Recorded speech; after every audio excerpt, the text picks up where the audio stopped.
Thank you very much. I'm very pleased that this topic and this conference is organized here. So it is really a great honor, and I wanted to make a little amendments of the introductory words. I'm a grandfather of Hungarian environment.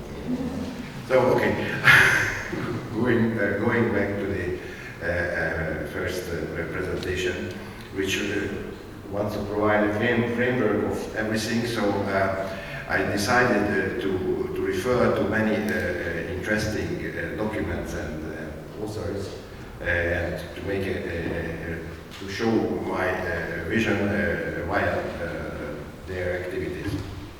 So this is the title, and first we have to, because we are talking with primarily from about their sustainable development issues, the current road ends at the Sustainable Development Goals in 2015. Just a very brief road how it could lead to the current situation. It begins, I promise you I don't go into the details, so this is a very short road. So it started nearly, actually 50 years ago, and now just next week I think there will be the 50th anniversary meetings in Stockholm. So 50 years ago, the first UN Environmental Conference took place in Stockholm, and all those things which are still today taken into consideration, and also they are also under development, because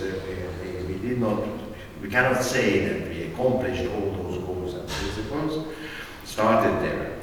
Then there was the Brundtland Commission report, big jump, with the definition which everybody, I think, who is here knows, that development that meets the needs of the present without compromising the ability of future generations to meet their own needs. So this was the first message which took the future generations in the center of this whole sustainable development.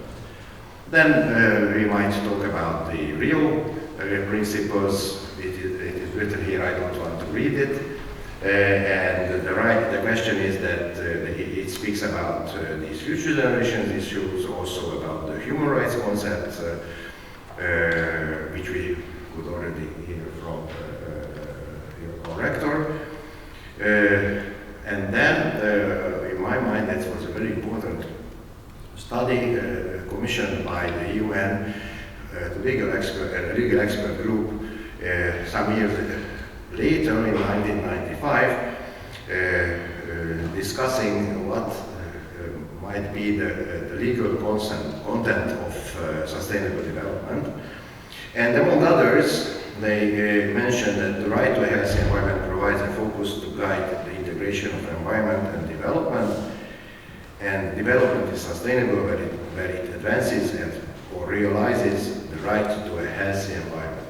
And which I also like very much, it was the International Law Association's activity, which first in 2002 and then in 2012 reinforced in New Delhi, and 2002 in Sofia. They could provide a list of principles and list of constituents to sustainable development or international law, and among others they refer to their opinion to the question that this sustainable development is a principle of international law and part of USCO as it was their message. I would like now to show three pictures or charts. One is, it is mostly used by the EU when preparing the 7th Environmental Action Programme. It was used there. This is about the green economy. Why do I use this first? Because there are those three well-known circles that ecosystem, economy, human, well, of course originally they had economy, environment and society. That was the original three things which were used everywhere to illustrate sustainable development, and what is in between, so where all these three meet, in theory that is sustainable development. I don't really like this because seemingly we have very limited options because it is very, very small. Of course, we might push to get it together. Why it is green economy? Because and it was the illustration used from the very beginning, but the content has been changed. This is an up-to-date content because it refers to human well-being or not environment but ecosystem, and they refer to resilience, but I don't want to go to that details. And it is also very important that they, as it was clearly mentioned in the opening speech of our rector, that we might not take that everything belongs to economy, even if it's green. So there is a part of human well-being which is outside the interest of economy. And then everybody knows the 17 goals and 169 titles of the United Nations Sustainable Development System. And if we look at this chart, then we say, oh my God. So what shall we do with this? How can we come into an agreement? Which is more important, which is less important? Is it possible? I used to ask my students that, just imagine, can you run into 17 directions at the same time? Because if you can, then this is perfect, how it is presented. But of course it is not the case. And again, I have to refer back to the opening speech of our rector, who clearly mentioned creation and the ecosystem and nature at the center. And therefore I like better this next chart, which is the same with another organization. I think most of you know. This is, I have to tell, because it is a very polite thing to say that it is has been developed by the Stockholm Resilience Center. So this is their, how can I say, product, which I like it better than others. And those three big circles which were mentioned here, they are coming back, but in a different level. Probably before this chart, it was similarly mentioned with the concept of strong sustainability, because the green economies chart is rather supporting the weak sustainability question. So then there is the biosphere as the basis. So then society, and then economy, and then the institutions is at the bottom, at the top, which we are talking about. And the question is very clear. These 17 goals are not identical. So you have to make priorities. And what is the priority? Without a working biosphere, there is no way that the economy can survive, and no way that society can survive. And also, it is clearly representing that in practice, it is upside down. Because in practice, everybody knows that economy believes that society is only a group of consumers, and environment is used for the good profit. So it's all the other way around. But we have to understand that it is not the case. It does not work. And we can see that it does not work. I don't know how many of you will see this movie on the Netflix that Don't Look Up. Yes? And you remember that what happened when finally the politics opened the door to the business to decide. It was the end of the world. And I think this is also a good message for our sustainable development field. What are the legal considerations which we have to take, which we have to look at? What is the core of sustainable development of a legal point of view?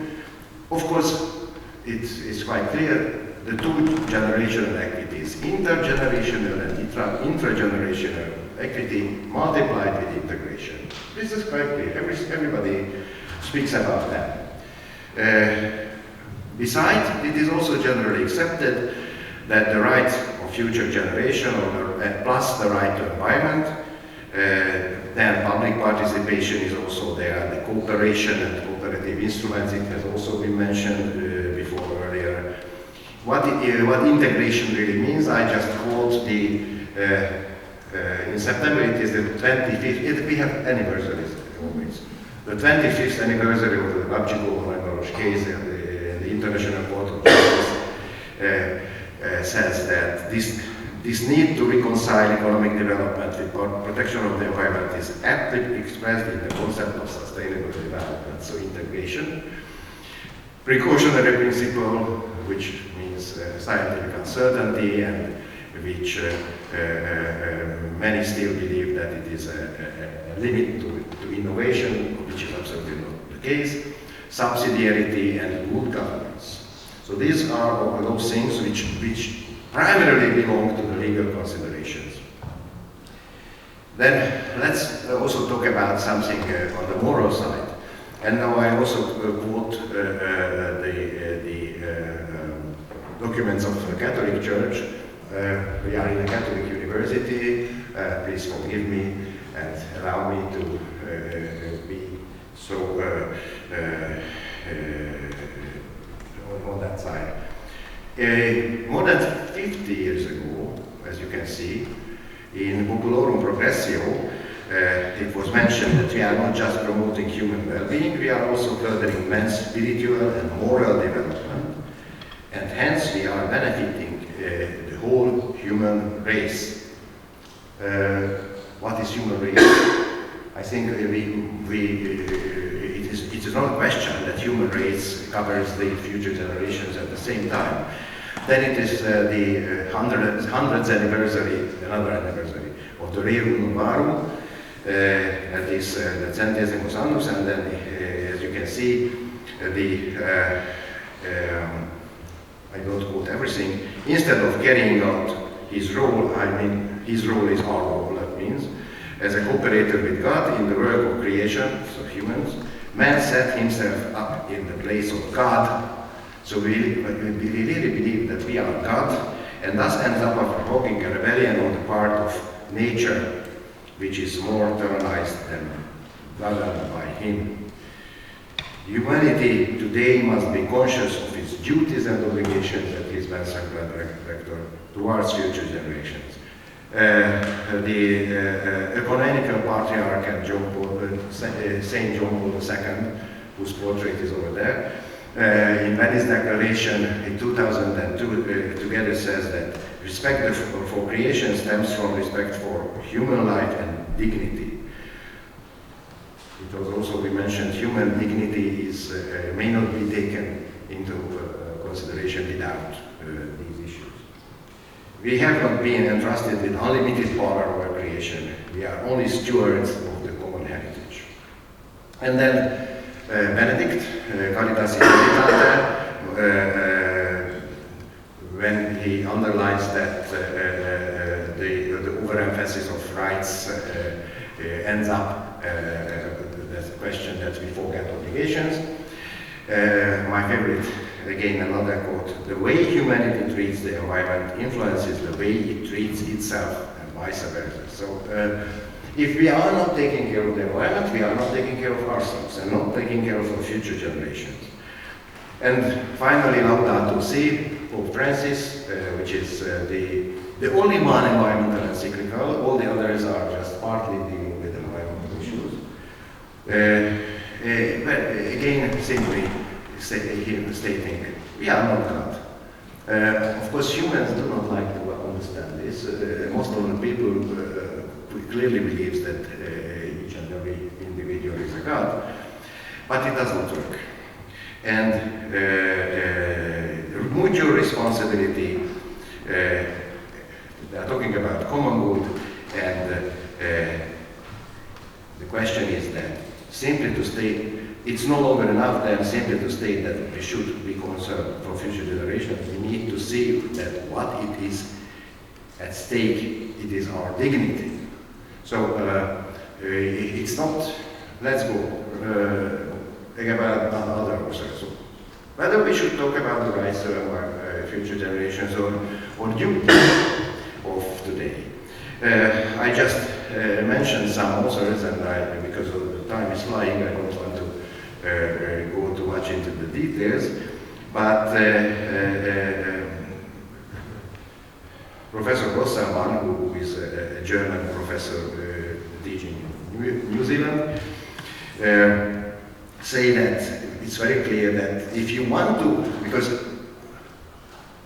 we had a meeting last time with these institutions who are dealing with future generations, and one of us says that, okay, we have to define what are the rights of future generations. You remember Shlomo was the guy, the only one Israeli and first Israeli person in 2000 who received high powers even to stop legislation.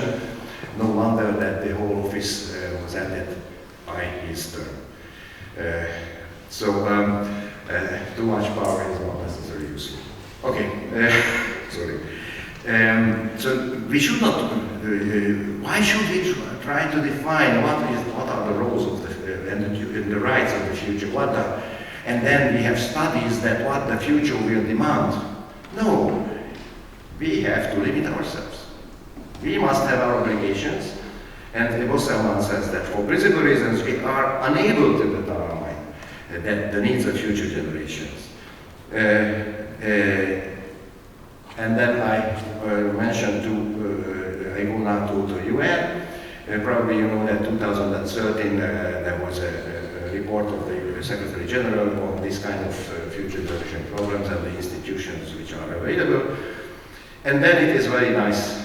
Future generations are politically powerless, with the representation of their interests limited to the vicarious concern of present generations. So as we say that environment has no voice, future generations have no voice at all. And then the last moments, the director mentioned that there is a need to have the human right to environment, and as you know that in October last year, the United Nations Human Rights Commission finally accepted that there must be a new right. And why? Because the right to environment, which is in absolutely strict cooperation with the future generations issues, because rights should cover the future generations too. They form a basis of all other human rights. So it's not something like that. It is one of the several others. It is absolutely different, right? It is the basis of all the others.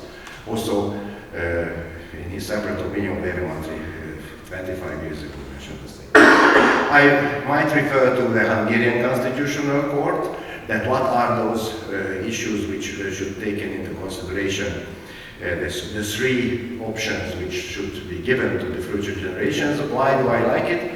Because it is practically, sorry to say, it's not the own words only of the Constitutional Court, but it has already been started by Edith Weiss in 1991, when she wrote about the same. So option of choice, the living conditions might be best guaranteed if we offer them the option of choice, preserving the quality, to give them the quality of the environment at least as we have. In brackets, it does not work, because it's impossible. But it is just a dream, I know, because we still destroyed the environment quite in the last some decades, and it is not possible. But we should do what we can. And access to natural resources. Going back to UN Secretary General, what are those possibilities for duties? That as we cannot with great certainty ascertain the precise needs and preferences of future generations, we could, in devising policies at the very least, begin with two considerations: minimizing harm and doing that which benefits both present and future generations. The next UN Secretary General word is on common agenda. It is from last year, in 2000, I forgot to put the date. Accounting for interests of future generations would require two adaptations: strengthening our capacities, that's what we are talking about, to understand and access the future, and building long-term thinking into important policies and decision making. What the Hungarian Constitutional Court said, there is a primary goal of the state, because it is the state who can design the rights and duties. It is the state task and responsibility and honor to do that. So referring to the Hungarian fundamental law, again, I don't want to go to the details. Some legal and institutional assistance or aid is needed. They say in 2000, the UN Secretary General said that high-level statements, human rights message is needed. Then Hungarian Constitution, and which, again, I come back to the Secretary General, but first I would like to mention again the Constitutional Court vision, which I like it very much, that it is a heritage of future generations, again, which it has already been mentioned, that it is a principal heritage of them, and there are several issues which have to be taken into consideration, like no retrogression principle, and then the new, one of the most recent decisions, they say we have to use the public trust doctrine, so that the VR, the environment is given us as a trustee. So we are the trustees of this public trust. And then, again, UN Secretary General says that future generations are unrepresented in today's decision making and unable to articulate their needs. That is important. How to translate this? Consideration should be given to forums to act on this behalf as their trustees, as well as instruments to further protect their interests. And I go back to the Catholic Church, the Redemptor Hominis, Pope John Paul II. Nor is there any doubt in the book of Genesis and elsewhere in the Old Testament that the responsible guardian in question is all mankind, along with all generations and clans. So that is the last word of mine, not mine, but Pope, and therefore it is good. So thank you very much for your